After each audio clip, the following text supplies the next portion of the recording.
నలుగురు గుడ్డివాళ్ళని ఒక ఏనుగు ఉన్నటువంటి ప్రదేశానికి పంపిస్తారు. ఒక గదిలోకి వాళ్ళ ఏనుగును తాకి ఆ ఏనుగు ఎలా ఉందో చెప్పంటారు. మొదటివాడు ఏనుగుని యొక్క తోక పట్టుకుని బయటకు వచ్చి అది ఒక పాములా ఉంది అంటాడు.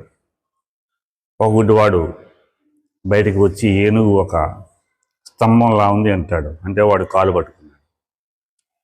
ఒక వ్యక్తి బయటకు వచ్చి ఏనుగు శూలంలా ఉంది, సూదిగా ఉంది అంటాడు. వాడు దంతాలు పట్టుకుంటాడు.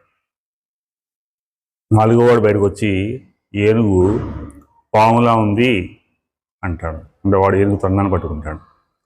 వాళ్ళు నలుగురు వాదించుకుంటూ ఉంటారు. వీళ్ళు నలుగురు చెప్పింది కూడా ఇది నాలుకల కేశారంగా ఉంది. సరైంది, ఇది ఒక పెద్ద సర్పంలాగా ఉంది, కానీ పూర్తిగా నిజం కాదు.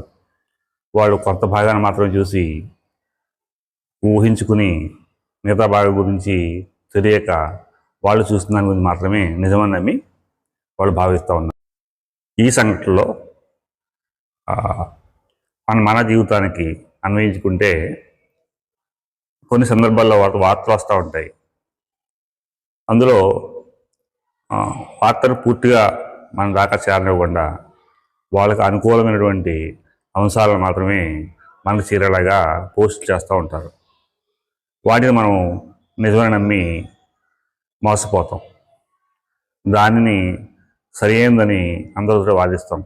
ఎలా అయితే ఏమి యొక్క ఆకారాన్ని వాళ్ళకు తెలిసినటువంటి జ్ఞానం ప్రకారమే, వాళ్ళ స్పర్శ తెలిసినటువంటి జ్ఞానం ప్రకారం వాళ్ళు ఊహించుకున్నారు. నిజమైనటువంటి ఏనుగు అనేది నలుగురి యొక్క అందరి యొక్క భావన కలిపితే నిజమైన ఏనుగు వస్తుంది.